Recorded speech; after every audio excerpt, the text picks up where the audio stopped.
Do you want to be able to turn hundreds of lines of code into just a few? What about branching your code into more complex paths? In video 2 of this series, we're getting into some important foundations with control structures, encompassing both loops and conditionals. Join me in learning how to write better C. Let's get started. For loops are absolutely critical to writing more efficient code.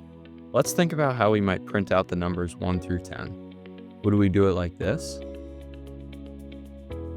No. Instead, we'd use a loop. Initialized with the keyword for, it has multiple crucial elements. It must declare a variable, in this case I, which is equal to 1. It must set an end condition, in this case the loop will end when I is greater than 10. It must incorporate a change to the variable. Here we see I being incremented. But wait, just to clarify, increment and decrement are symbolized by plus and minus, or in other words, +1 and -1. It can also come both before and after a variable, as seen below. Be careful of this distinction. Let's make a variable number equal to 5. First, we'll print out the pre-incrementation, then the post-incrementation, and finally the number. What we'll see is that the pre-incrementation is taken into account, while the post-incrementation is not taken into account until after the print statement. And finally, we have our code to execute inside the for loop, which is our printf statement, including the %d format specifier. If you need a refresher, check out the Instagram. This will print all digits 1 through 10. There's another kind of loop. This one is initiated with while. While is followed directly after with a condition in parentheses, exactly like the condition we saw in the for loop. The difference is the variable should already be in existence at this point. Another difference is the increment of I is occurring within the loop rather than in the loop declaration. In my experience, these are essentially interchangeable, although our trusty book claims for is usually appropriate for loops in which initialization and increment are single statements and logically related. All right, we're back with our code from last video where we built a function for converting Celsius temperatures to Fahrenheit.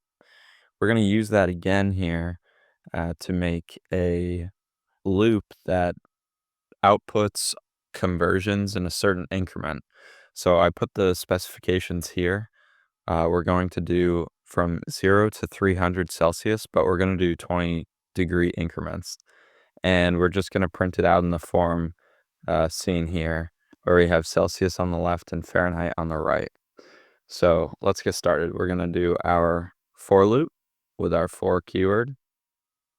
And then in parentheses, our statement, we're going to define a variable I, set it equal to 0 because we want to start at 0. Next, we want our condition. So we're going to end at 300. So I is less than or equal to 300. And finally, our increment of the variable. Previously, I only talked about +1 and -1. However, you can also do plus equals 20 or whatever number you want here, which essentially means I is equal to I plus 20. Okay, now we're going to do our braces, and inside here, we're going to say in Fahrenheit is equal to our function Celsius to Fahrenheit of, we want to cast I to be a float because this takes a float.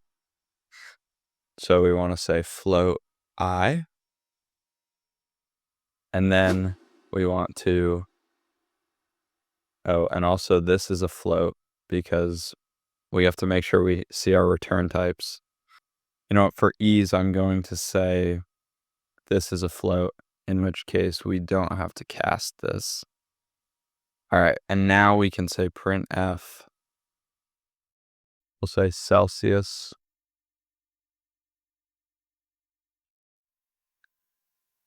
and then Fahrenheit.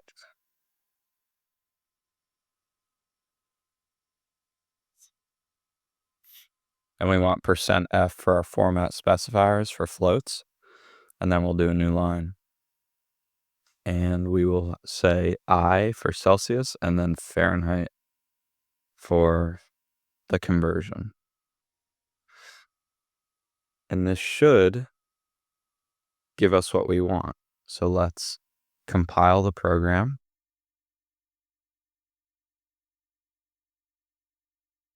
Run it. And there we are. As you can see, we have a list going from 0 degrees Celsius all the way up to 300 degrees Celsius, and each one is coupled with its correct Fahrenheit conversion. And that's how you use loops to do something like this. But what if we wanted the program to do more than just spit out numbers? What if we wanted it to tell us if it was hot or cold, depending on the input? Well, that's where conditionals come in. It has an if-else format where the if is followed by a condition in the parentheses. If that condition is true, the action within the braces will compute. Otherwise, it will fall down to the else statement to carry out that action. If we want some more variability, we can introduce the else if statement. This essentially allows us to tack on extra conditions. Conditionals are like waterfalls. It starts at the top and moves down as conditions are checked. All right, so we're back in VS Code and we want to try to implement this conditional structure inside our for loop to tell us what temperatures are hot, warm, or cold. To yield normal temperatures, we're going to change the bounds a little bit to 100, and then we're going to increment by ones. Now, in order to implement this, we need to know about strings. We haven't covered strings yet, but they're essentially just text. To define a string in C, you would do char asterisk variable name equals string. In our case, we're going to be defining our strings inside conditionals. So if Fahrenheit, we'll say less than 40, we want our string to be cold. Else if Fahrenheit less than 60, char star word equals warm. Now what this is saying is if Fahrenheit is less than 60 but greater than 40, because otherwise this would have been triggered, then our word is now warm. And finally, if neither of these are true, in other words, if Fahrenheit is both greater than 40 and greater than 60, then we will set our word to hot. And finally, the way we print out a string, again, going back to our format specifiers, is with %s. So we'll say it is %s and add our final variable, word. Now, word is undefined because we're only defining them in here. So what we need to do is define word outside of the conditional. Word, don't have to assign it a value. And then in here, we'll simply do this. Now, let's see if this works. Compile. Okay, that was good. And now we'll run. And there you go. Everything above 60 is hot. Everything between 60 and 40 is warm. And everything below 40 is cold. Today we learned how to make our programs more efficient with loops and more complex with conditionals. Both, while simple, are key concepts in programming, even for the most advanced of programmers. I hope you learned something today, and I hope you enjoyed watching.